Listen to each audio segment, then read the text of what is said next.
Welcome back. Welcome back. All right, listen, you're back. Hustle Charge Wednesdays. Excited about our conversation tonight. I know this is one that everybody has been anticipating. I got my brother with me tonight. Once again, my co-host, Keith Everett, Real Estate Diddy. All right.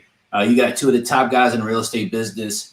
This isn't just a real estate podcast. We're talking about everything on this podcast, from entrepreneurship, how to make money. We're going to touch on crypto. We're going to touch on Toro. We're going to touch on so many different things. But tonight, talking about something that Keith and I happen to be experts in. All right, we're going to be talking about wholesaling real estate, how to get started.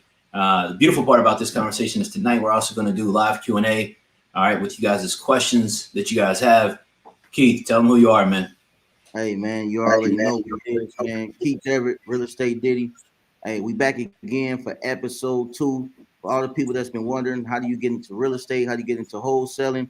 Even for the people that may be in it already, you want to know exactly what we do in our businesses to help us even get to this part, man. Hey, it's going to be a movie, man. But been in real estate now almost 6 years, doing a lot of wholesaling, fixing and flipping, sales guru, educator, everything you can think of. But tonight is all about giving value to y'all, man. I'm interested in getting this thing kicked off. Let's get it. All right, Keith. So this is how I'm going to start this off tonight, man. I'm going to need you to flex a little bit. All right. You got, listen, man, you got a really inspirational story. All right. And we touched on that some last week. But look, I'm going to tell you how I tell people sometimes. Yeah. Don't play with me. Check my stats. All right. So we're going to have to check your stats tonight. All right. We're going to have to check your stats tonight. I got So that's what I'm saying. I know you do. That's why we got to talk about it. So you've been in business, I think, 2016, I believe? Yes, it's early 2016. Yep, February. Yep. Early 2016. You had your first 7-figure year. What year? 2018. It took me about 2 years. 2018. Dope. So you're a 7-figure wholesaler. You're currently wholesaling. You're currently teaching people. Like, what type of business are you doing? Man, right now, man, so let me put it like this, man. When I did my first 7 figures, it was 2018. It was really just me and my partner still. 2-man show, no CRM system, no office. We were straight from the crib with it. You know what I mean? I remember like in October 2018, we closed like 16 deals that month. You know what I mean? So, we was real active, at that time. But 2019, that's when we ended up getting the office. That's when we start building out a company, environment like we got right now. We got one dispo manager, we got 2 transactional coordinators, people that once the acquisitions, which is the salespeople, lock up the deal, the transactions department makes sure they hold the seller's hands all the way to the closing table.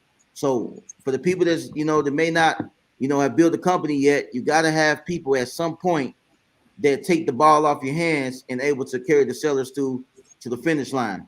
Also, right now I got 2 lead managers. And we had 3 acquisition managers, but right now we down to 1, and we're looking to hire a whole bunch more, at least 2 more. So we got an operation like that. Every lead is filtered.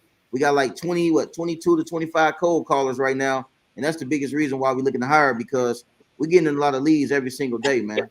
Get them things closed, man. No doubt. Yeah. All right. So here's what makes me an expert. All right. I started out 11 years ago. Started out as a wholesaler. It took me 2 years to do my first deal. The reason I like to share that is the importance of that is most people give up way sooner, right? Most people don't go 2 years without getting income at something they're chasing down. It took me 2 years to do my first wholesale deal. I've done a ton of fix and flips, hundreds of those. I've built tons of houses, and that was a great experience. In 2017, I almost lost everything. All right, almost lost everything. Got back knee deep into wholesaling, rebuilt my business, rebuilt my investment company. And now truly flourishing. Now we have a model where we don't just wholesale here where I live at here in Richmond, Virginia. We wholesale nationwide. We're doing deals in Charlotte, Greensboro, Alabama, Florida, all over the place. And that's been a really special experience. Wholesaling has changed my life in words that I cannot even describe. I had a conversation with my bookkeeper right before I got on this live. Look, man, 11 years ago, I was college dropout, college fail out, $15 an hour, wasn't getting anything done. Wholesaling can do for you guys what it did for us. And that's why we kind of wanted to have this conversation tonight and really kind of go over that. Keith, we got some people that are going to watch this video that are on here right now. they don't even know what wholesaling is, right? And what I want to do, all right, guys, make sure you go, send this link out, tell people to hop on, have this conversation with us, listen to what we're talking about tonight. Keith, what I want you to do is explain what exactly is wholesaling real estate. Wholesaling to me, man, the way I like to explain it, or I think the best way to explain it is by giving an actual example. You know what I mean? To me, wholesaling, if you're looking to get a whole bunch of revenue real quick, and guess what? You know what I mean? You're gonna get everything you asking for. It's when it's like the only, one of the only ways in real estate where you can literally flip a piece of paper and you can get rich. Literally a piece of paper, as long as you know exactly what you're doing. So let's say, for example, a house is worth, let's say it's worth 100,000, right? And we do various different marketing strategies. Let's say I gave somebody a cold call for the property that's worth 100,000, and that property actually did need some repairs. The property need repairs, and I negotiated with the seller down to around like 40,000, right? And I sold the property to an end investor, a cash buyer, somebody that's looking to either flip a property or hold it as a rental. And I sell it to them for 50,000, and I make $10,000. And I didn't actually have to purchase the property, which sometimes you can. But on this case, all I did was I just sold my rights to the piece of paper, to the purchase and sale agreement, to an end buyer, and I made literally 10 grand, literally. I don't know nothing else that you could do it like that, especially the amount of time that takes. So look, I got to ask you a question before we dig into this, man. Because I really want to put this in perspective for people, all right? What's the lowest amount that you've ever made wholesale in a house? All right, and what's the most that you ever made wholesale in a house? So the lowest amount that I ever made was nothing. I remember we was dealing with a couple that was in here in Alabama. They was moving to Georgia, and we literally made nothing. But it's been different times. I done made $1,500. I done made, $2,000. So it all depends on the situation. But the most I done made was probably like, man, honestly, I never done a 6-figure deal. I done a couple times. I done a couple 50s, multiple $60,000 deals. Right now, Lord willing, I'm working on a deal right now for $85,000. You know what I mean? We're dealing with a couple, a pre-foreclosure situation. So hopefully that goes through. I got another deal right now in Atlanta for $68,000 that we're getting ready to sell. I got another deal in Charlotte right now. That's going to be probably like $50,000. I got another deal in Birmingham, Alabama right now. It's probably going to be 40-some thousand. So we got actually some of my biggest deals is coming up right now. I told my partner the other day, I said, listen, Thanksgiving, we're going to feast. And I ain't talking about turkey. You hear me? So we talking about no doubt. So I like that, man. So I've done a bunch of wholesale deals, obviously. My lowest was like around $500 or $750. I can't remember. I tried to forget it fast. All right. Similar situation to Keith. We knew we weren't going to make a bunch of money on the deal, but we had a commitment to the seller. I believe we got to honor those commitments. So we wanted to make sure that we helped that seller get that deal closed. The most that I made on a deal was around $105,000 on a wholesale deal. Obviously at the time, that was super crazy.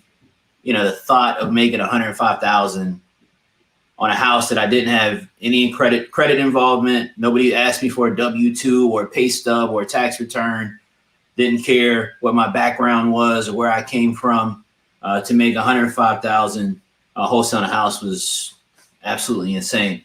And so, I wanted to put that out there to really kind of paint a picture for you guys of what exactly wholesaling can do for you guys. All right. I know I got a bunch of the U family in here. Yeah, go ahead, man.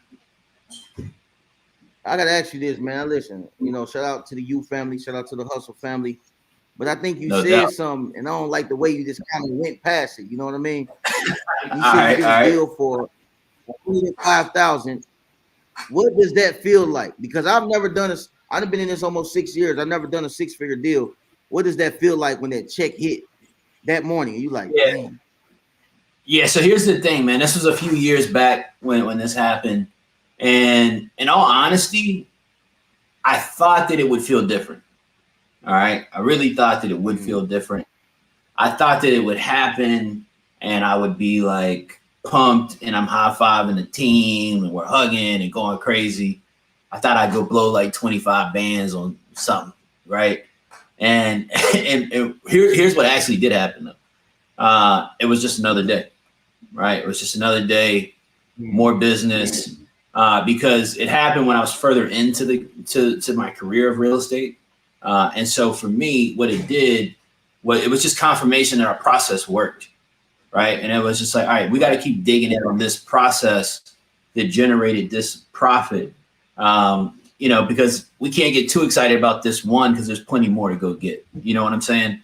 And so really kind of just locked in heavy on that, man. And speaking of which, I think there's a lot of myths that surround wholesaling real estate. A lot of people, they think that you got to, look, I'm not a brain surgeon. All right. I'm far from it, actually. All right. I barely got out of high school, bro. All right. I found out like 2 weeks. You with me. All right. I found out like 2 weeks before graduation, I was getting my diploma, bro. All right. So You don't have to be any rocket scientist to do this business whatsoever. But I think there's like some common thoughts or common myths. I know that I had a bunch of them when I started. I didn't have great credit when I got into real estate at all. You and I have even had some credit conversations. Where were you at credit-wise when you got into real estate, man? I was at like 580. Man, I was probably lower than that. You know what I mean? Honestly, because the reality of it is, coming from, the place I come from, and I really just had this conversation with my pops the other day. Didn't nobody teach him about credit. Didn't nobody teach me about credit. The only thing they said is don't use no credit cards. And now that, once you get, financially educated, you sit back and you realize how uneducated even your family might be. You know what I mean? So that was one of the things that I went through as far as getting ahead of the game, that a lot of our colleagues, they got straight ahead because they had that credit, that credit piece. And then when I first start, getting deals off, I still was kind of like ignorant in the mind because I thought that having a pile of cash was, that made you the winner.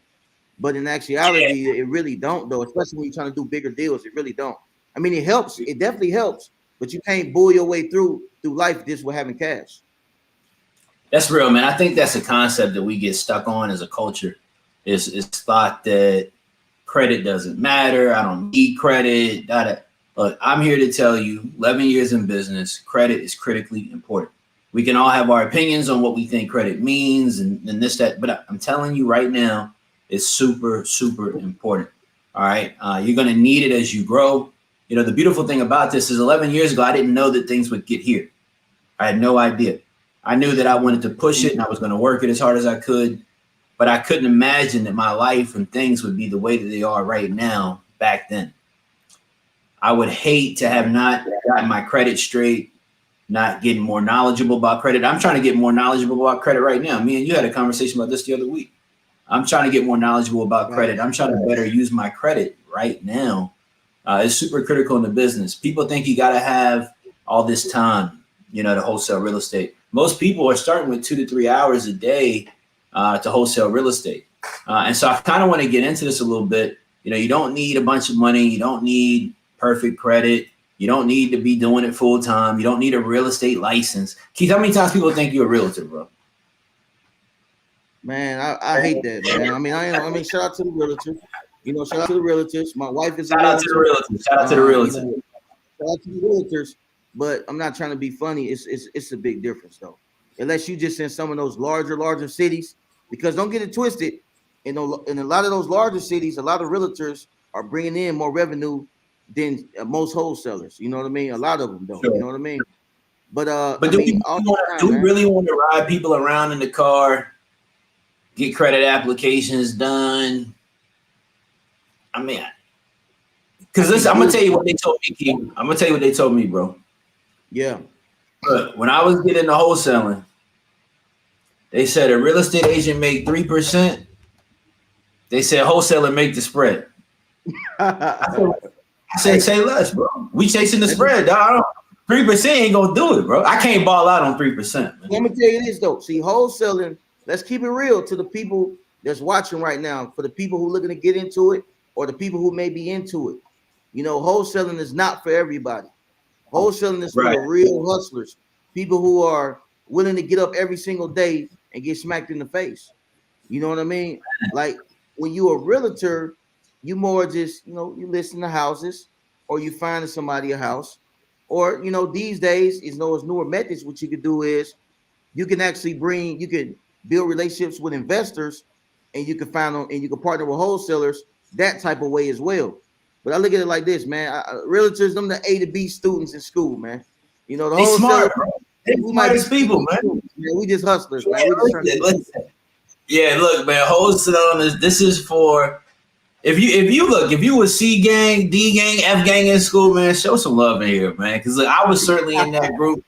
I certainly was in that group, bro. All right, I'm the cat, man. They was handing test papers. They handed out the test papers in class. Because why the teacher always had to give it out face up? They always got to give you your grade face up. You know what I mean? So then what they do when you ain't got the right grade, Keith? When I was growing up, we the same age. They handed your test, you got the F. They turning it over when they hand it to you. Now everybody know I got an F in class, man. You know what I'm saying? Everybody know I got an F because you got my name turned over. Let's dissect that though. Let's get deep with that real quick. Yeah, that's one thing I didn't like about school is that when you get a D or you get an F, it's saying that you failed and you lose confidence that way. But in real life, the F's is what help you get the A's. In real life, you gotta fail for you to be able to win. And that's one thing I didn't like about school is that I feel like when it gave you an F, you know, it kind of robbed you of an opportunity to be able to make a comeback because sometimes the F can make you, you know, do a whole nother semester. And I didn't like that part about that right there. I didn't like that right there. You know, I'm just I'm with you, man. So let's dig into this a little bit. All right. In your opinion, all right, like, and let's talk about how I started a long time ago. You started in 2016. You started a long time ago. So let's actually do it this way. Let's actually talk about if you and I were to start today, like no experience, you know, let's just take me 11 years ago and you from 2016, and let's just catapult us through time to right here today. And you and I both want to wholesale. What kind of budget do you need legitimately, right? Like what type of budget do you need to actually go wholesale? In your opinion, like what's a reasonable budget somebody could get into this business with and start wholesaling real estate? Like what would you want to start with?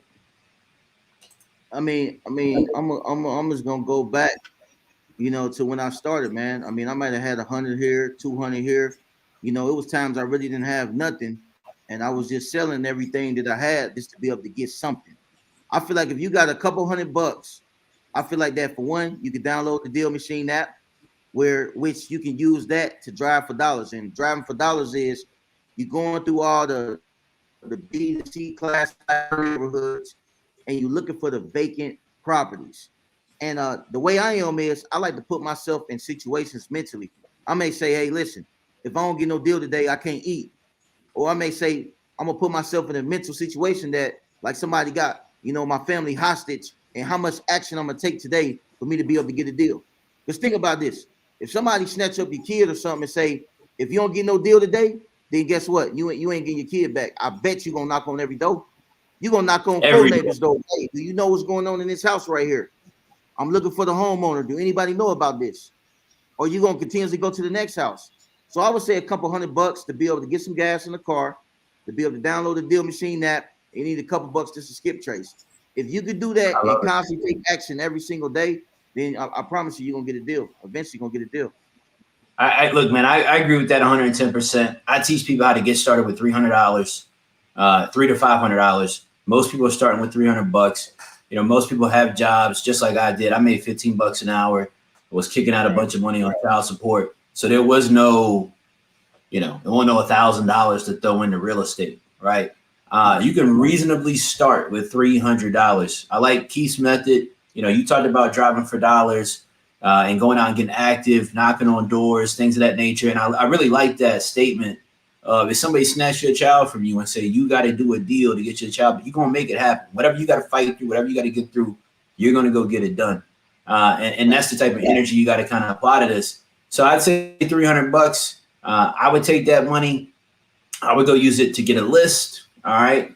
So there's resources you can go get a list. All right. I would get my list. I would skip trace that list. I'd start with like 1,000 records, skip trace that list. And I would get my cell phone. Every single one of y'all got a cell phone. I pick up my cell phone. I don't need nothing past that. I need a list. I need somebody to skip trace and give me some phone numbers. And I need a phone so I can get active and start making some calls and getting some deals closed. So we're definitely on the same page about that. And that's kind of leading us in really to that conversation about marketing. All right. And what marketing does it take to really kind of be able to do this business? What type of marketing are you teaching, or what do you suggest? What are you doing in your own business? I guess let's start there. What are you doing in your own business when it comes to what type of marketing you're doing? Yeah, man. So, when it comes to marketing, I'm gonna be honest with you. This one of the keys to really scaling up an operation. And I feel like everybody should make this a goal first and foremost when we're talking about marketing, is getting as much data as possible. We working with millions and millions of records, and that's the only way that's one of the ways, one of the keys to consistently doing deals. So when it comes to marketing, the type of list that we hitting, one of my favorite lists is the free and clear list, because most people not gonna spend the money to get that list. If you get a free and clear list, everybody already own their property. They don't own nothing on it. The second list that we like is, absentees list. We like high equity lists, which all are broad lists. But then you got to have those niche type of lists. You got to have your water shut off list. You got to have your pre-foreclosure list. You got to have your tax liens list. So if you putting all those lists together, and for us, like I stated before, I think we got anywhere from 22 to 25 cold callers. If we throwing those guys that list and they calling that list every single day in multiple different markets, and everything that they talking to, everybody that they talking to is filtered. So when they come into our CRM system filtered, guess what? Come on, man. It's game time. Yeah, and you're going to get a deal. But you're going to get a deal. On the other side, you got to have you're going to get a deal. You got to have the salespeople in place too, though. I think one thing. Yeah, I think, look, here's the thing, right? I think one thing that people could do, I like Keith's method. I agree with him 110%. I'm a phone guy. Y'all know that. Shout out to the Closers Olympics is coming up. I want to talk about that before we get out of here as well. For me, if you're not comfortable on the phones, I get it. The reality of it is, right, just some people just aren't comfortable on the phones. So at least get some text out. All right, there's different platforms you can use. I use Charged Up Reply. Keith, I know you do text as well. What are you using to send out your text, man? Yeah. So for text blast, we use Roar. We've been using Roar for a little bit now, so that's a good platform. Yeah, shout out to Roar, man. I remember Roar. Yeah, so you can get some text out. It's a low-cost opportunity. You can get yourself a list. You can kind of get in front of people fast, all right, and start having some of these conversations. I think everybody has this, this weird fear of talking to people, all right? And there's an uncomfortableness around talking to people that you don't know, talking to people that you can't see, whatever the case might be, right? If they call me LeBron on the phones, you're LeBron too, or either you're KD. Man, KD. You go with it. You Kobe. Listen, I'm gonna tell you like I tell everybody. All right. When it comes to talking to people on the phones, can't nobody see me and can't nobody see Keith Everett. That's what I tell every single person. All right. If you're talking about talking to sellers, it's not anybody that can do it better. I guarantee you that much. All right. And so I want you to talk about this though, Keith, because at some point you got to talk to sellers. It don't matter what type of marketing you do. It doesn't matter if you knock on doors. It doesn't matter if you do direct mail. It doesn't matter if you send text. So what does a conversation with the seller look like? Like if you could maybe even just, I don't know, man, like what does it look like to talk to a seller on the phone? Because we got a lot of people that are new or just getting started. Yeah. And I know from having a bunch of students, and that's an uncomfortable place. Even though maybe it doesn't make me uncomfortable, you uncomfortable, it just makes some folks uncomfortable. How would you even tell somebody, I know you're a great sales coach, How would you even tell somebody to get started talking to sellers over the phone? You know, I was actually training some some people last night, for like 2 hours. And I think the number one thing is, you gotta be confident first. You gotta be confident, man. And you gotta realize that nobody's gonna hurt you for making a phone call. Nobody's gonna bite you. You're not gonna have a funeral. They're not gonna print up an obituary for you if you make a phone call. Another thing is you should have three things on your mind when you get on the phone. You should be looking to make a friend. You should be looking to solve a problem. And the third thing is you should always be looking to add value to somebody. If you go in with that mindset, no matter what happens on that call, then guess what? Something's good gonna happen out of that, man. And, Yo, Keith, and what people don't realize is, these three things you want to be looking for when you get on the phone call. You want to be able to make a friend. You want to be able to solve a problem, and you got to be able to add some type of value to a person. If you can do those three things right there, I can guarantee you that you may not get a deal, but you're going to get somewhere on that phone call. Worst case, you make a friend. I like this statement. I want to touch on this right here, man. This is important. I think, one thing we haven't talked about is just following up. I think a lot of people get stuck in this mode of trying to chase out a deal, trying to chase out an opportunity, trying to make something happen on that first conversation. One of the things that I talk to, I'm seeing Celia, right? She's saying, hey, I gave an offer today. That doesn't mean I stopped going. Discomfort is in follow up, but you still got to do it. Follow up is the most critical part of this whole thing. All right. I'm going to tell you right now, it's going to take 8 to 12 touches of talking to somebody to get them to want to sell you a house. It's just how it works. Most people, if they don't get somebody in that first conversation, it's like, hey, I want to sell. Yeah, let's do a deal. They forget about it. But the money is in those conversations that happen later. Keith, I mean, your perspective, you're doing a lot of follow-up in your business. Obviously, you got 20-something callers. Yeah. What's your thoughts on follow-up? What's your follow-up process? How do you even kind of look at that? I know for us, we look at it a couple of different ways, but I'm curious what you do on your end as well.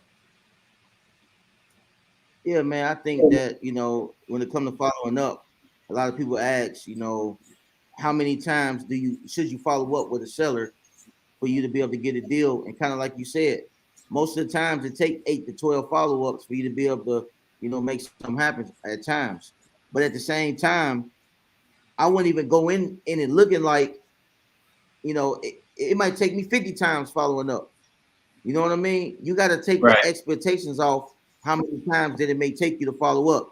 But like you said, it may take 8 to 12 times on the average to be able to really make something happen. Yeah. For us, we do got a CRM system, which is Podio, that houses all our leads in there.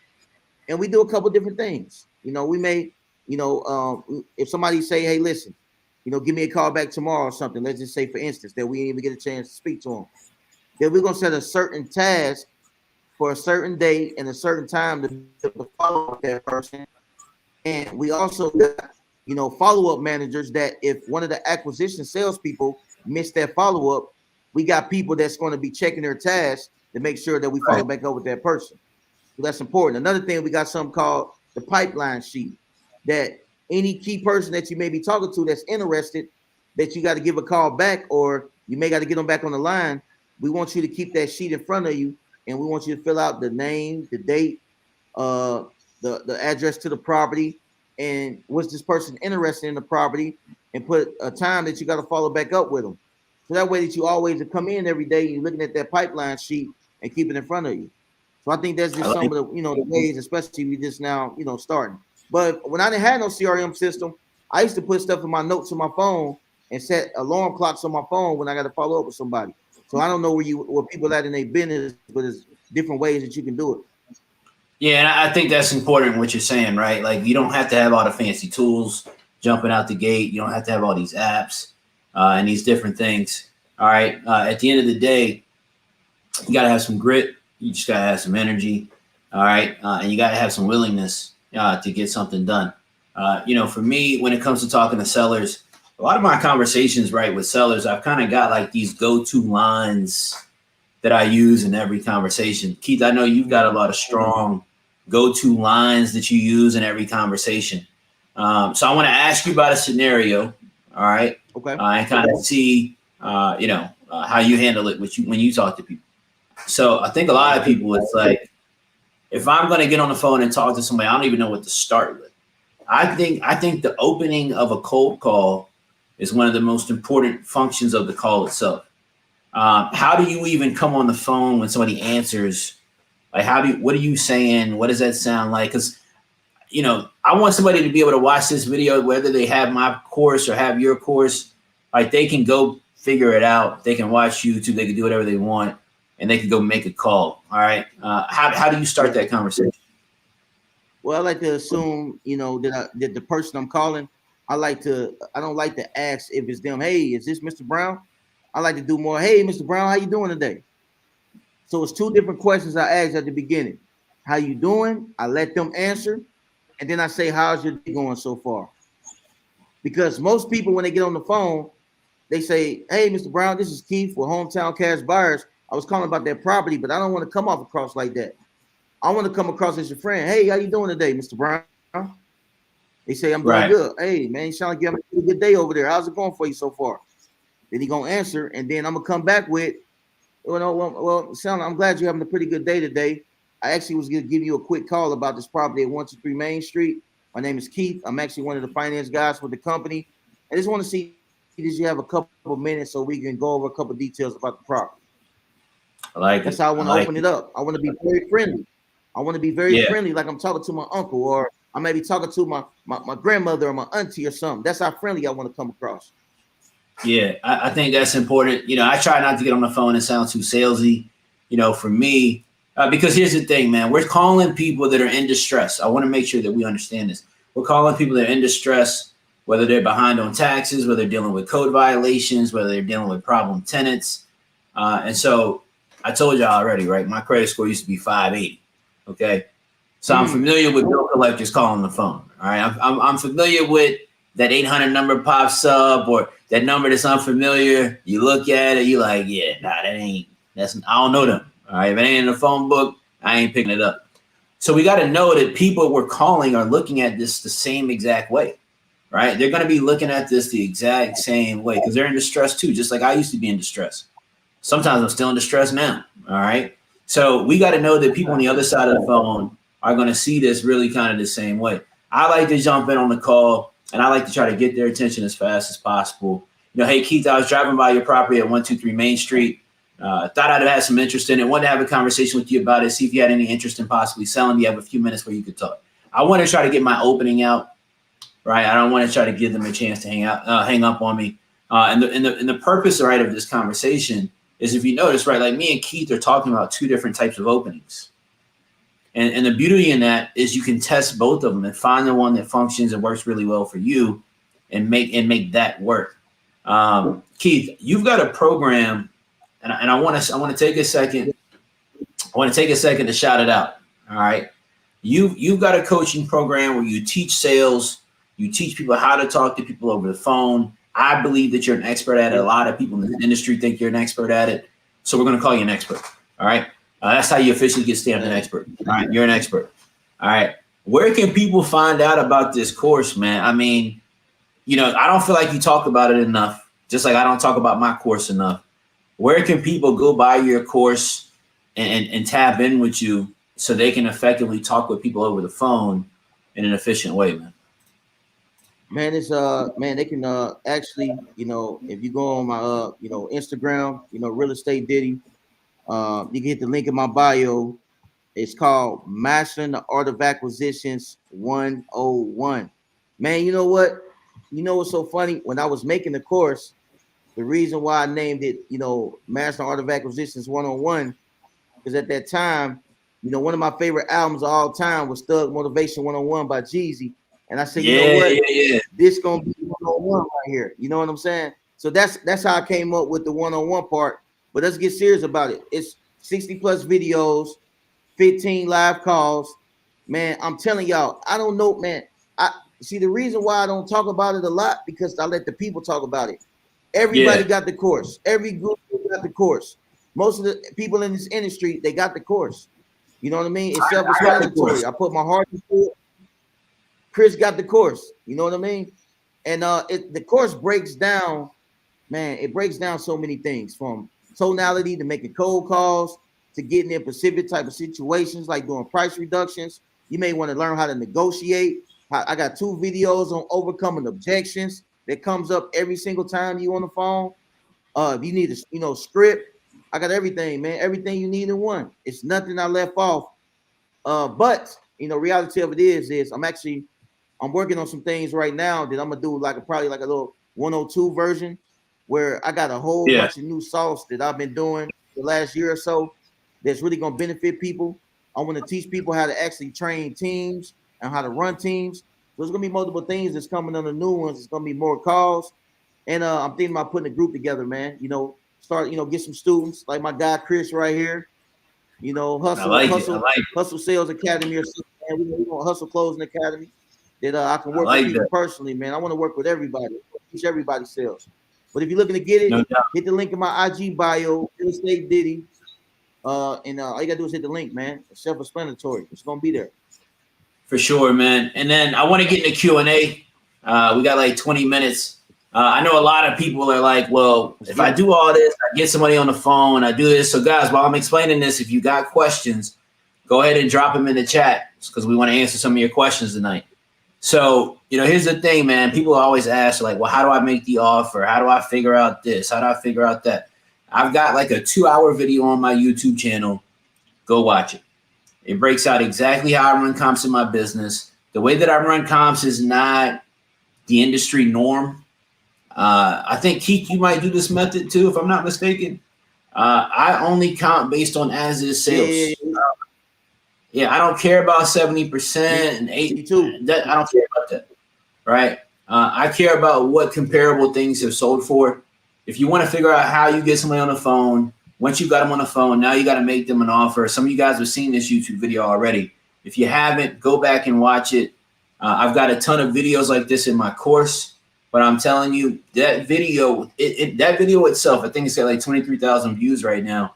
It will break down for you exactly how to look at properties online, how to make offers without ever having to go look at the property, right? I said I'm wholesaling houses nationwide. I'm not, Keith is wholesaling houses nationwide. It's not like we're flying and going to look at them, right, to do deals. So I'm teaching you in that video exactly how you can do comps, how you can figure out what things are worth, how you can make offers to sellers. So definitely go check out that video. All right, you guys check it out. It'll help you out in your business 100%. I got a video on there about contracts as well. So if you need the paperwork to be able to do the deal, watch that video. I take you step by step, all right, on how to do a contract.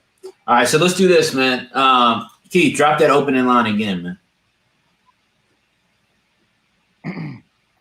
The opening line. So what I like to do is, I like to always, I like to assume it's the person that I'm speaking to already. You know what I mean? Because sometimes if you ask him, hey, is this Mr. Brown? Mr. Brown get real nervous. He might be a private type of guy. So all I do is, hey, Mr. Brown, how's it going today? He tell me how's it going. Then, hey, how your day going so far? Sounds like you're having a pretty good day so far. Let him tell me how's his day going. And then I say, hey, well, my name is Keith. I'm actually one of the finance guys with Hometown Cash Buyers. I was just calling about this property at 123 Main Street. Just wanted to see, did you have any plans for the property? Or I may see, well, I'm just giving you a follow-up call about the property. Just wanted to verify a few things. You have spoke to one of my agents or one of my partners. But if you cold call, you can say, I'm calling about this property at 123 Main Street. Just wanted to see, did you have any plans for the property? I want the seller to tell me, do they have any plans for the property? If they say no, then I'm going straight in. I love it. I'm actually everything I receive from it. So my guy Stanley is asking, right, how long do you keep your due diligence inspection period for? So look, here's what I do on my end. I'm a savage. All right, I'll just be honest. I'm a savage. All right. My inspection period runs the life of the contract. All right. And my contract, I don't say that the inspection period ends on any specific date. So what that means is from the day that we sign it until the day that contract ends, the whole thing is an inspection period. So if I say I'm going to close in 30 days, I got a 30-day inspection period. So, I can utilize that at any time to close out that contract or cancel that contract if need be, which doesn't happen very often. We don't cancel a lot of contracts. Yeah, man. Keith, what do you do? You do anything different? Man, we do something a little different, man. We typically do, we like to do 10 days. But I like what Chris said more. You know what I mean? If you can get the inspection period for 30 days, it really gives you a better leg to stand on. But we typically like to do, 10 days, 10 business days, because there's a difference between 10 days and 10 business days. That's a big difference right there. It's a big difference. Yeah, you got to keep. You got to put that business days on there, get you a little extra time. You know what I'm saying? Yeah. All right. Look. So if there's no cash comps, how do you comp a property? All right. In my opinion, look. All right. If there's no cash comps, then more or less it's probably not a deal.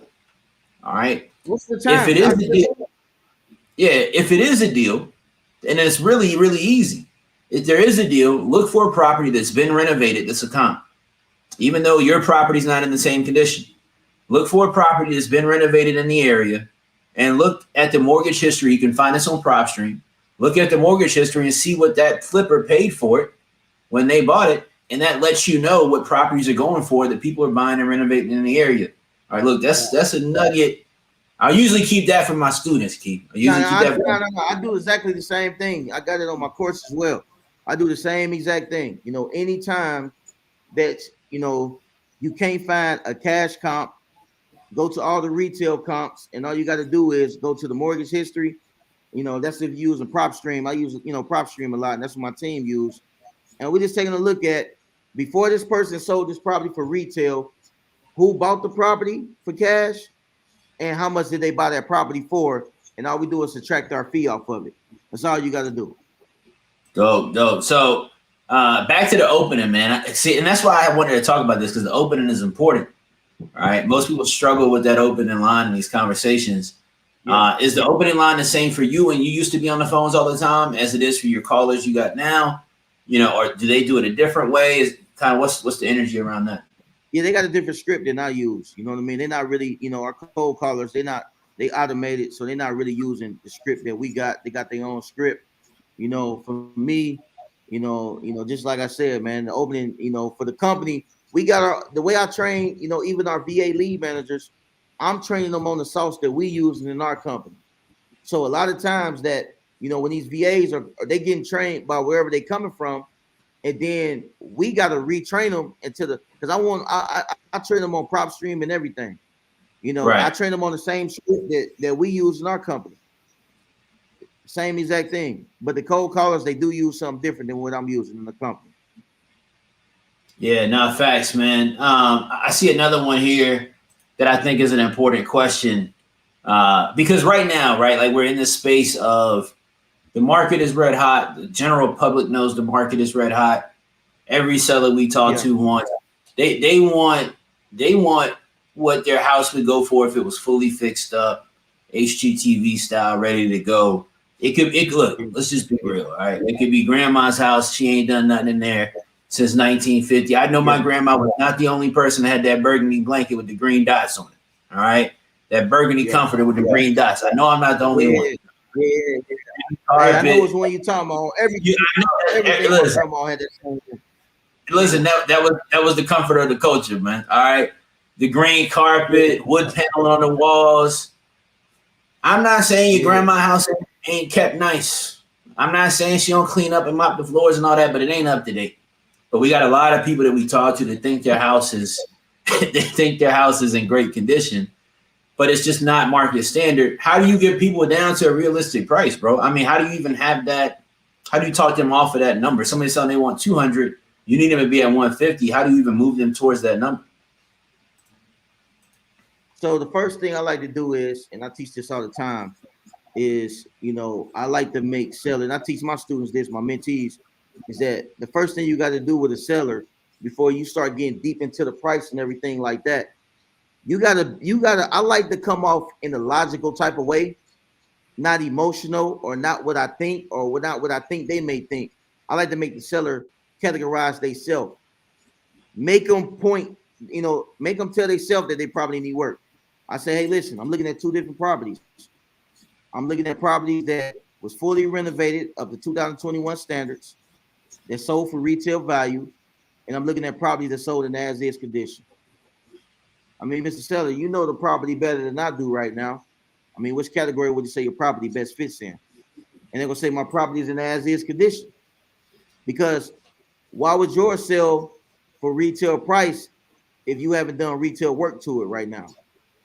Right? And just because I tell sellers all the time, just because your property is clean, then it may not be a lot of wear and tear. That don't mean I ain't gonna go in there and tear up the kitchen a little bit and put some better countertops. That don't mean I might not, redo the tub or something like that just because it was clean.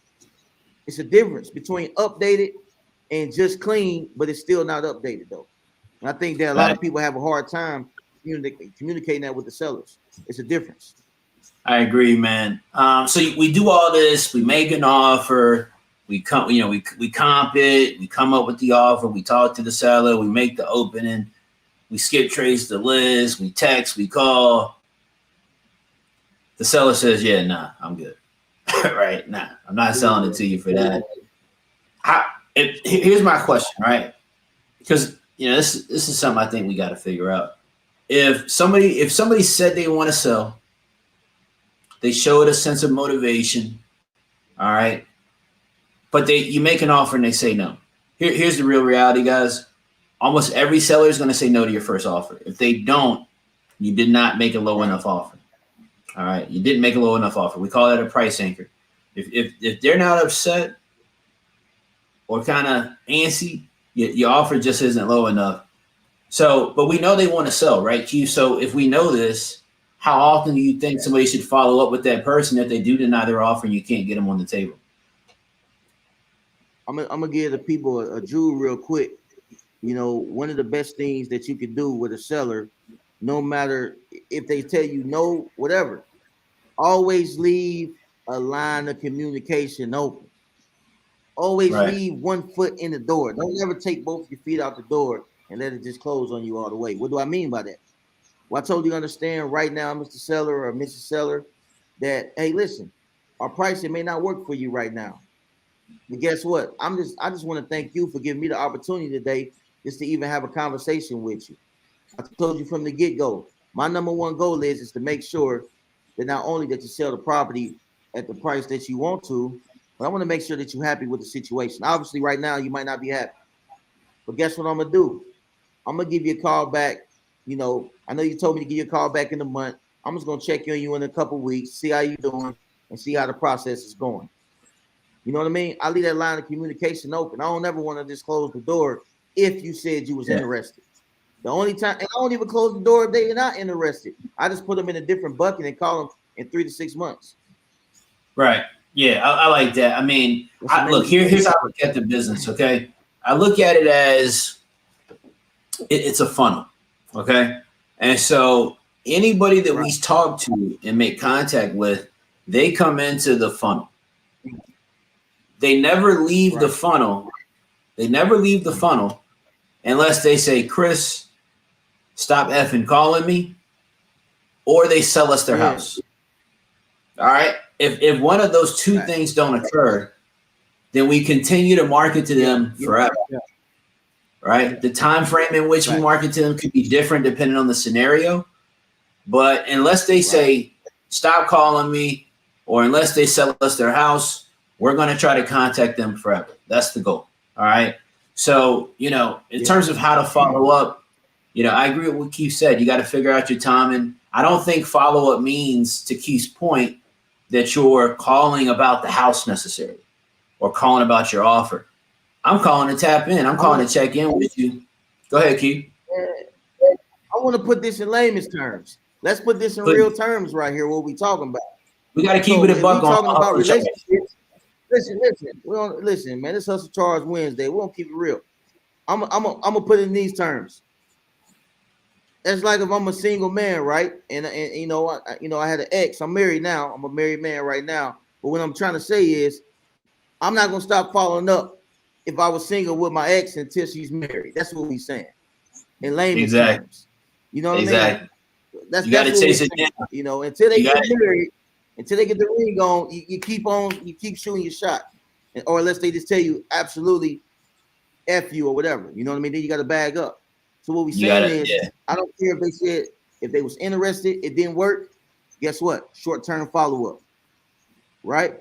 If they wasn't interested at all, hit them with the long-term follow-up because everybody know that situation changes. I got a couple situations that's changed in the last couple months. Yeah, man. Hey, shout out to the wife, man. Shout out to the wife. Mercedes, what's up? Much love, much love. We talk this. We talk about the 580 credit score. We in the 700s now. We ain't talking about the 700s. All right, we ain't talking about the 700s. Nah, I'm with you on that, bro. 110%. All right, let's see this, man. This is a good question. What are the best times of the day that you notice for pickups? I'm calling all day, every day, bro. I'm just being honest. I used to think about this, Stanley. What's the best time? Should we call it in?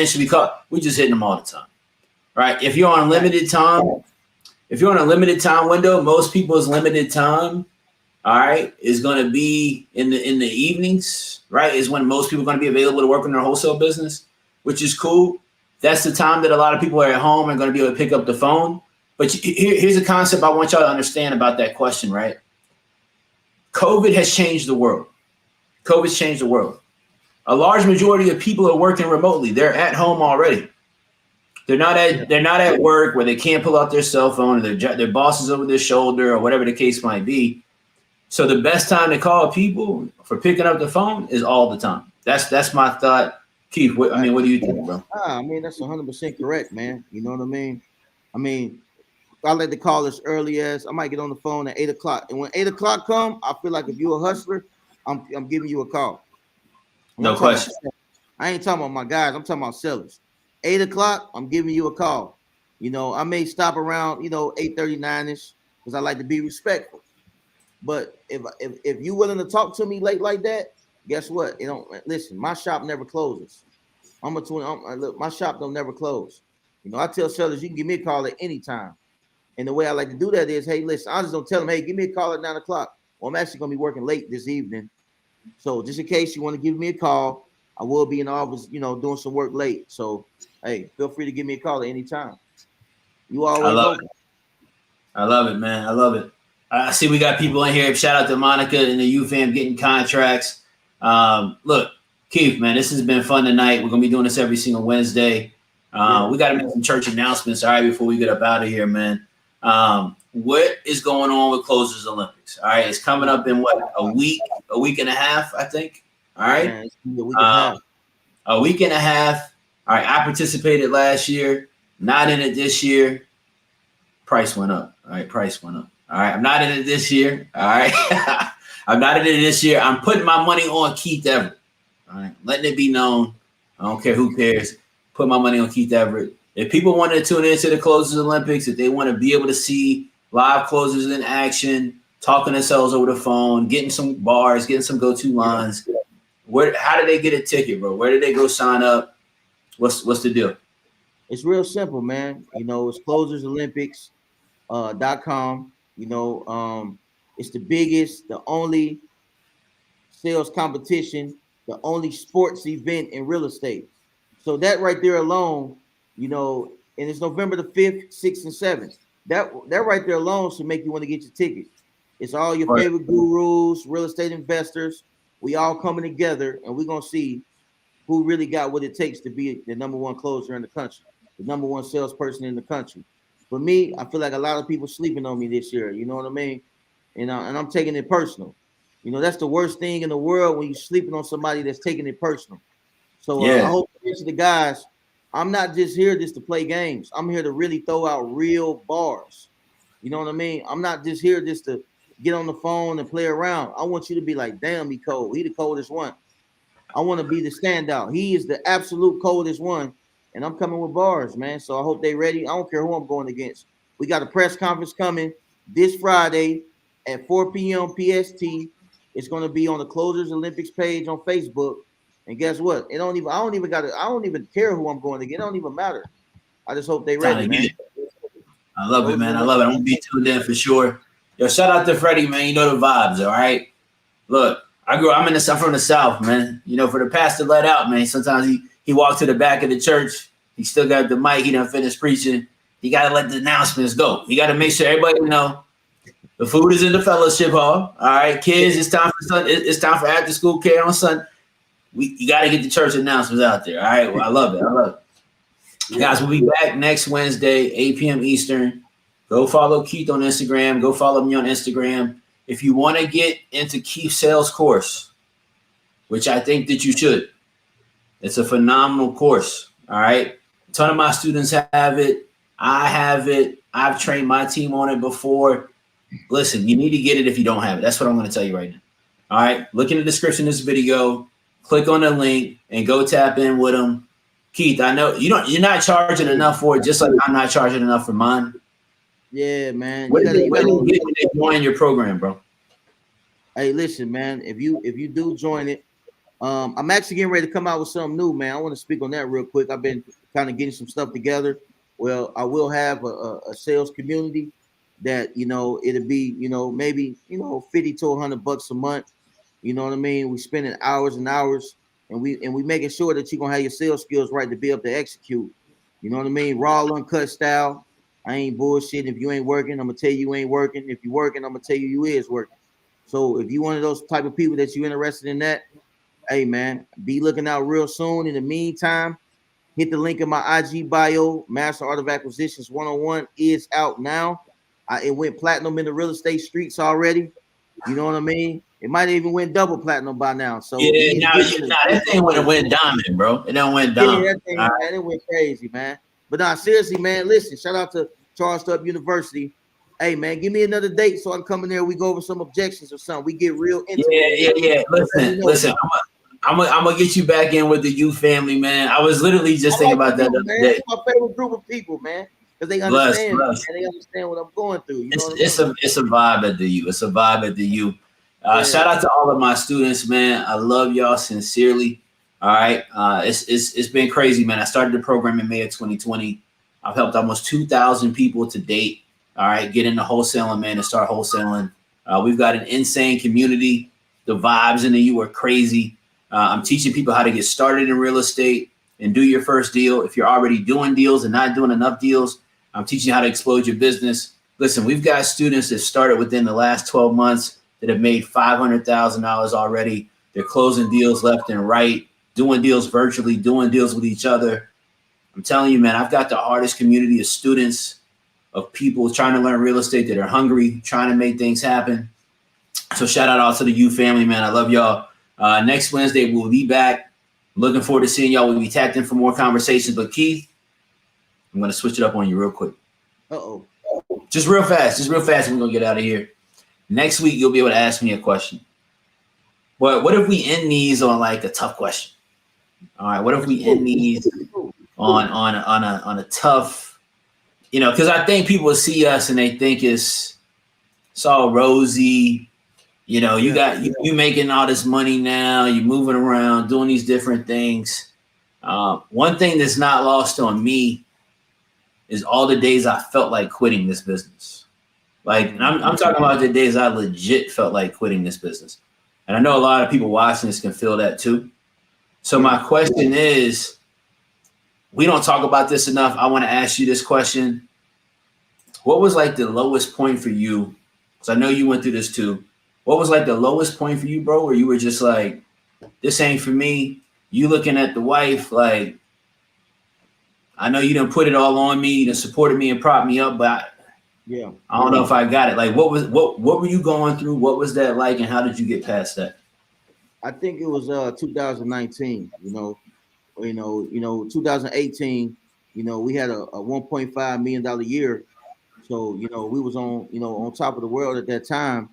But I had a big struggle when when we did 1.5 million, it was just me and my partner. But once we got in the office and got a team, I ain't gonna lie to you. I remember we got down to the point that we got back down. I remember we had $10,000 left, and I got 11 employees in the office, 10 grand, and I'm sitting there looking at this picture that my partner had in his office, and it said "sink or swim." And we were just quiet. We were just quiet for that moment. We didn't even talk. We both were just staring at that picture. And I'll never forget that moment. It says sink or swim. And at that moment, when everything is just going down, you spending money, it ain't jumping back. At some point, you got to be able to, put your emotions to the side, and you got to go as hard as you can. Don't nothing else matter but getting to that goal. I don't care how you feeling. It's hurting you inside internally. You got to find a way to put that to the side, and you got to keep it pushing. And then I remember times after that, 6 figures in a week, multiple times. So that's the beauty of this game is, when you go through a low period, you get to jump back. And the hardest thing is when you all the way up and you got to come all the way back down. That's a big difference than you never had it before. But when you didn't had it and got to go back up again, that roller coaster seemed a little bit longer. But guess what, though? Yeah. Hey, man, I done been there. Look, I've been knocked down the rung for sure. I felt that. I believe the universe gives us messages, man. The universe gave me one that day and told you sink or swim. And that's what life is really at the end of the day is we're going to either sink or swim. Some of us are just floating and kind of coasting around. The thing with floating, man, is that you don't have really any great control of where you go when you float. You really just go where the tide or where the current takes you. So you got to swim. You got to dig in. You got to swim. You got to fight. Some people don't even want to get in the water, man. You know what I'm saying? No. You got to get in that water at least for you to even know if you sink or swim. That's the worst type of person. So, yeah. 100%, man. 100%. Yo, Keith, it's been dope. Next Wednesday, we're going to be back on this thing, 8 p.m. Eastern. Y'all tell a friend, tell a friend, tell a friend. We'll see you next week. We'll have a new topic, a new conversation. Y'all stay tapped in. Hit the link right here in the description. Go follow us online. Go check out our courses, see if they make sense for you. If they don't, it's still all love. Make sure you tune in next Wednesday anyway. Much love, y'all. Peace. It's been a pleasure.